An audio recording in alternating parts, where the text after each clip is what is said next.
Hello friends, मैं CA मोहित आप सबका स्वागत करता हूं आपके अपने चैनल टैक्स गपशप में। आज की इस वीडियो में हम बात करेंगे कि क्या क्या और ग्लोबल अपॉर्चुनिटीज क्या हैं, क्या क्या हम नए कोर्सेज एक्सप्लोर कर सकते हैं। चाहे हम कोई प्रोफेशनल कोर्स ऑलरेडी कर रहे हैं, सीए, सीडब्ल्यूए, सीएस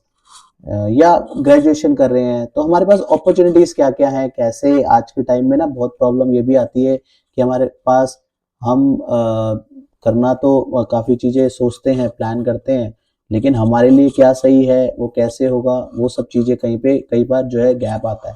कई बार स्टूडेंट भी ये चीज़ें पूछते हैं, तो इसको एक शॉर्ट वीडियोस में हल अलग अलग जो है अपॉर्चुनिटीज के बारे में, मेनली अभी ग्लोबल अपॉर्चुनिटीज को कवर करेंगे कि क्या क्या हमारे पास और क्या क्या कोर्सेज हैं जो कि जिसको करके हम ग्लोबली जो है सर्व कर सकते हैं। तो इसको हम अलग अलग पार्ट में करेंगे। आज हम शॉर्ट वीडियो में डिस्कशन करेंगे अबाउट द सीएफए। हम सीएफए कैसे कर सकते हैं उन सब का बारे में इसी वीडियो में हम सीपीए के बारे में डिस्कशन करेंगे, एसीसीए में करेंगे, इस तरीके से अलग अलग कोर्सेज के बारे में डिस्कशन करेंगे। अगर आपने चैनल को सब्सक्राइब नहीं किया तो प्लीज सब्सक्राइब कीजिएगा, be with us, so that हम अलग अलग जो है इस तरीके के कंटेंट जो है डालते रहें और जो है साथ में शेयर करते रहें। तो आज मूव करते हैं स्क्रीन पे और आज की डिस्कशन को शुरू करते हैं। That is about the CFA। अब CFA अगर बात करें तो अगर इसकी फुल फॉर्म कहें तो chartered financial analyst, right. Chartered financial analyst एक इंस्टीट्यूट के थ्रू जो है, जो इंस्टीट्यूट यूएसए में रजिस्टर्ड है, CFA इंस्टीट्यूट, वहां से जो है हमारे को अगर कोई पर्सन CFA करना चाहे तो वहां से वो कर सकता है, जो कि ग्लोबली जो है यहाँ पे standard world most specific investment manager credentials. यहाँ पे अगर हम बात करें तो यहाँ पे CFA करने के लिए आपकी पेमेंट्स वगैरह तो ऑब्वियसली डॉलर्स पे होगी, ठीक है ना। अब इसमें किन किन लोगों को के लिए CFA सही है, किसको जो है CFA करनी चाहिए, इसकी क्या क्राइटेरिया है, कितना अमाउंट लगेगा, वो सब जो है वन बाय वन हम लेके चलते हैं। इसमें मेन कोर फोकस एरिया अगर हम CFA करते हैं तो हमारे लिए कौन सा कोर फोकस एरिया रहता है। First one is the investment and portfolio management, जहां पे हमारे को एसेट एलोकेशन, पोर्टफोलियो कंस्ट्रक्शन, ये सब चीजें जो है यहाँ पे हमारे को डिटेल में जो है बताई जाती है, पढ़ाई जाती है। Second one is the equity and डेप्ट एनालिसिस,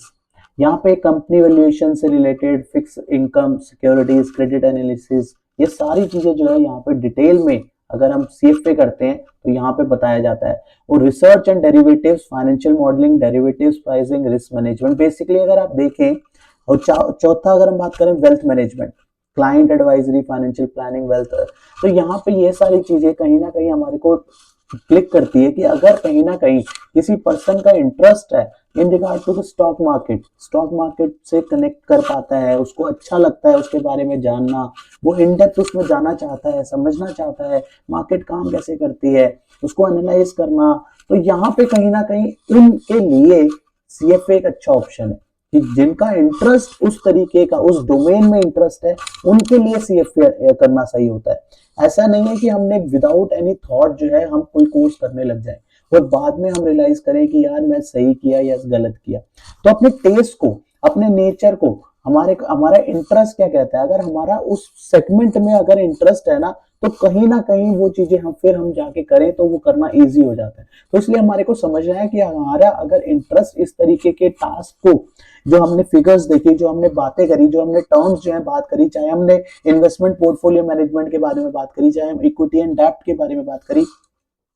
चाहे हमने अपना फाइनेंशियल मॉडलिंग के बारे में बात करी, अगर हमारे का इन फील्ड्स में इंटरेस्ट है ना, तो हम जाके CFA के बारे में जो है सोचे, ताकि जो है हमें वो करना जो है कहीं ना कहीं ईजी हो जाए। क्योंकि इसमें अलग अलग लेवल्स हैं, लेवल्स क्रैक कर करके हमें लेवल 1 क्रैक करना है, फिर लेवल 2, लेवल 3 क्रैक करना है, तो इस तरीके से जो है हम आगे जो है बढ़ पाएंगे। अब बात आती है सेकेंड कि कौन कौन कर सकते हैं और कितना टाइम लगेगा। अब कौन कौन कर सकते हैं, यहाँ पे कोई पर्सन अगर कोई ग्रेजुएशन जिसने करी हुई है वो भी CFA कर सकता है, कोई फाइनल ईयर में है वो भी अप्लाई कर सकता है, चाहे कोई CA कर रहा है, CA इंटर में है, CA फाइनल में है, वो भी एलिजिबल है, ठीक है। स्ट्रीम वैरी नहीं करता कि आपको ग्रेजुएशन करी है तो आपने इसमें ग्रेजुएशन करी होनी चाहिए, दैट्स इट डजंट मैटर। आपने ग्रेजुएशन करी है, फाइनल ईयर में हो, CA इंटर में, CA फाइनल, तो यहाँ पे आप एलिजिबिलिटी में आ जाते हो, ठीक है ना। स्पेसिफिक फील्ड वाइज यहाँ पे एलिजिबिलिटी नहीं है कि आपने ये किया हुआ है तो आप जो है CFA कर सकते हो, ऐसा नहीं है। अब बात करें टाइमिंग की, तो टाइमिंग के लिए यहाँ पे ऑन एन एवरेज 2 से 3 साल जो है मिनिमम लग जाते हैं। लेकिन अगर हम रियलिटी, क्योंकि कहीं ना कहीं देखो ये एग्जाम जो है थोड़ा सा कहा जाता है कि ये टफ रहता है, कि अगर उस हिसाब से अगर हम देखें रियलिटी में तो 3 से 4 साल की जो है ड्यूरेशन जो है यहाँ पे, क्योंकि अगर इसको हमारे को पर लेवल जो है हमारे को एक डिटेल जो है स्टडी चाहिए, 300-400 घंटे जो है हमारे को इसमें लगाने पड़ेंगे, तब जाके कहीं ना कहीं जो है हमारे को उस हिसाब से जो है रिजल्ट मिलता है।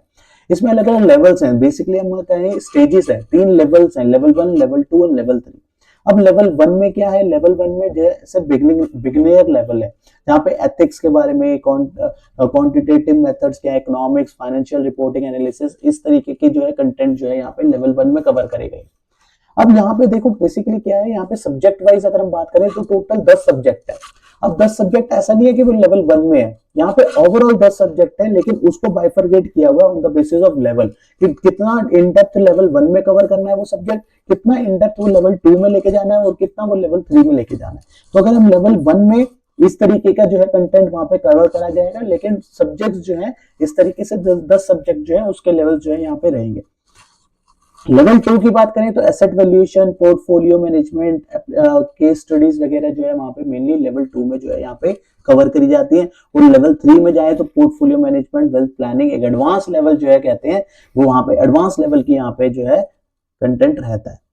और दूसरी चीज अगर हम बात करें, कोई प्रोफेशनल कोर्स ऑलरेडी कर रहा है, कि कोई सीए कर रहा है या और प्रोफेशनल कोर्स कर रहा है, तो क्या उसको कोई एग्जाम्पशन मिलेगी? तो यहाँ पे भी कोई और एग्जाम्पशन नहीं है। ऐसे हमने बात करी थी, हमने पिछले और जो ग्लोबल अपॉर्चुनिटीज पे वीडियो बनाई, हमने एसीसीए पे बात करी, सीपीए पे बात करी, तो वहां पे कहाँ पे ऑप्शन मिले, कहाँ पे एग्जाम्पशन मिलेगी, कहाँ पे नहीं मिलेगी, हमने सेपरेटली हर एक के पे डिस्कशन करी है। आपने वो वीडियो नहीं देखी तो प्लीज वो रेफर कीजिए। तो कहाँ पे एज अ चार्टर्ड अकाउंटेंट कोई सीए कोई कर रहा है या सीए कर चुका है, तो उसको कहाँ पे एग्जाम्पशन है, कहाँ पे नहीं है, वो भी हमने सेपरेट चीजों में सेपरेट जो अलग अलग कंटेंट कवर किया वहां पे हमने डिस्कशन करी है। यहाँ पे सीएफए की बात करें तो सीएफए में कोई एग्जाम्पशन है सच नहीं है, no exemption for anyone, all candidate must pass 3 level subsequently. तो यहाँ पे हमने जो बात करी 10 सब्जेक्ट जो है हमारे को यहाँ पे कवर करने पड़ते हैं, ठीक है ना। यहाँ पे सब्जेक्ट जो है ना, इसकी जो मैंने पहले भी बात करी कि इसको लेवल वाइज, अगर हम जैसे मान लो एक बुक है, एक सब्जेक्ट की एक बुक है, तो वहां पे लेवल 1, लेवल 2, लेवल 3 पे कंटेंट डिवाइड होगा, कि लेवल 1 में इसका इतना कंटेंट कवर करेंगे, फिर 2 में, 3 में, इस तरीके से। तो टोटल जो 10 सब्जेक्ट है ना, ये है इस तरीके से। पहला हमारा एथिकल एंड प्रोफेशनल स्टैंडर्ड, ठीक है। Second one is the quantitative method, third one is the economics, fourth one is the financial reporting and analysis, and the fifth one is the corporate issues, sixth one is the equity investment, seventh one is the income, fixed income, eighth one is the derivative, ninth one is the alternative investment, and the last one is the portfolio management and wealth planning। ये 10 subjects जो है हमारे को यहाँ पे 3 levels के अंदर जो है यहाँ पे कवर करने पड़ते हैं। मैंने पहले भी बताया किसी भी केस में कोई भी एग्जाम्पशन नहीं है, ठीक है ना, क्योंकि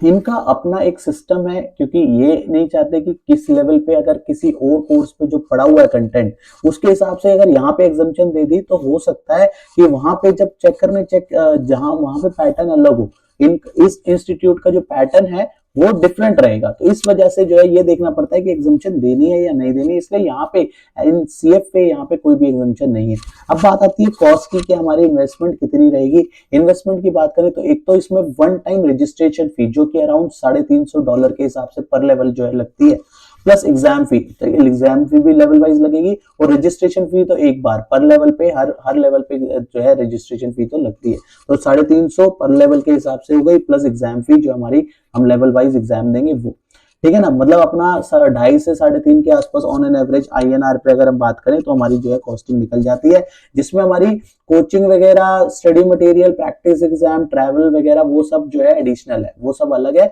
उसके अलावा जो बेसिक जो लगनी है रजिस्ट्रेशन फी, एग्जाम फी वगैरह, वो हमने बात करी। तो पहले ही कैंडिडेट जो है ना माइंड बना के चले कि उसको हो सकता है बाय चांस उसको मल्टीपल अटेम्प्ट लग जाए, तो कॉस्टिंग भी एक फैक्टर मैटर करता है। तो पहले ही डिसाइड करके चले कि ऑन एन एवरेज इतना कॉस्ट जो है अपने को लग जाएगी। अब बात करें रिकग्निशन की, है तो यहाँ पे आप यूएस साइड या यूके साइड, यूएई, कहीं पे भी, सिंगापुर, हांगकांग, ओवरऑल यहाँ पे आपको जो है एक अच्छी रिकग्निशन मिलती है। इसको आपको बहुत अच्छी अपॉर्चुनिटी मिलती है, चाहे आप इन्वेस्टमेंट बैंकर में एज अ पोजीशन, आपकी इन्वेस्टमेंट बैंकर है तो आप अलग अलग डोमेन में काम कर सकते हैं, आप एमएनए में काम कर सकते हैं, आप कैपिटल रेजनिंग में काम कर सकते हैं, कॉर्पोरेट फाइनेंसिंग में काम कर सकते हैं। आपका अगर डोमेन है, आप इक्विटी रिसर्च एनालिस्ट हैं तो उस केस में आप company analysis, stock recommendation, sector coverage, बहुत सारे पोर्टफोलियो मैनेजर हो आप, फंड मैनेजमेंट, एसेट एलोकेशन आपका जो है टास्क बन जाता है। रिस्क और फाइनेंशियल एनालिस्ट हैं आप तो रिस्क असेस कर सकते हो, कंप्लायंस, रेगुलेटरी काम देख सकते हो, हेज फंडिंग कर सकते हो आप, wealth manager, as a wealth manager जो है आप सर्व कर सकते हो। तो बहुत सारी अपॉर्चुनिटीज है। आपने सीएफए करी है तो अपॉर्चुनिटीज भी उसी तरीके से जो है रहती है। As a chartered accountant student जो है सीएफए अगर कोई करता है तो उसके लिए कहीं ना कहीं एक तो देखो कनेक्टिविटी बात आ जाती है कि आपने सिमिलर सॉर्ट ऑफ चीजें जो है पढ़ी है तो आपको कहीं ना कहीं पढ़ने में वो आसानी हो जाती है चीजें, राइट। और दोनों चीजें आपने करी हैं तो आपको ऑब्वियसली सीए प्लस सीएफए हो गया आप, तो कहीं ना कहीं सैलरी में भी उसका फर्क पड़ता है, राइट। वो तो इस तरीके से जो है बहुत सारे जो है बेनिफिट जो है हम एज अ चार्टर्ड अकाउंटेंट या फिर बाकी जो भी आप कोर्सेज कर रहे हैं तो आपको अपने टेस्ट के हिसाब से देखना पड़ेगा कि आपके लिए कौन सा कोर्स सही है, चाहे वो सीएफए है, चाहे एसीसीए है, सीपीए है, बहुत सारे कोर्सेज हैं आज की डेट में। तो मेन बात यही आती है जो कि मैं हर वीडियो में कहता हूं कि आप अपने नेचर, अपनी आपका आपका थॉट क्या है, आपका विजन क्या है, आप कैसे चाहते हैं, उस हिसाब से आपका इंटरेस्ट क्या है, ये बहुत सारे फैक्टर्स हैं जिसपे आज की डेट में हर एक कैंडिडेट को सोच के जो है आगे चलना चाहिए कि ये ना हो वो कोई कोर्स शुरू कर दे और बाद में उसको उसका इंटरेस्ट ना हो, है ना। तो इसलिए हमारे को पहले अपना इंटरेस्ट देखना है, इंटरेस्ट के हिसाब से हमारे को सर्च करने है कि हमारे इंटरेस्ट से मिलते जुलती क्या क्या चीजें हैं, उस पर डीपली जाएंगे, वो करना आसान हो जाता है।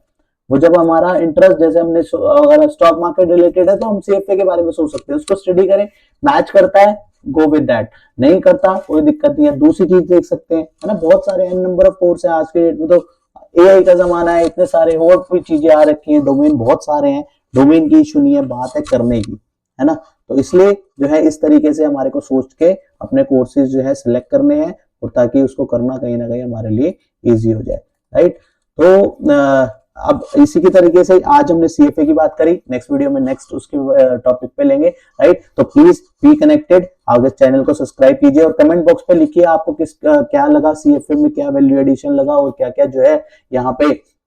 और क्या क्या हमारे लिए अपॉर्चुनिटीज रहती हैं, प्लीज कमेंट बॉक्स पे मेंशन कीजिए ताकि हम इस तरीके के अलग अलग कंटेंट जो है वहां पे कवर कर पाए, राइट। तो इसी के साथ आज की डिस्कशन को क्लोज करते हैं, मिलते हैं नेक्स्ट वीडियो में नेक्स्ट टॉपिक के साथ। टिल देन बाय बाय, जय हिंद, जय भारत।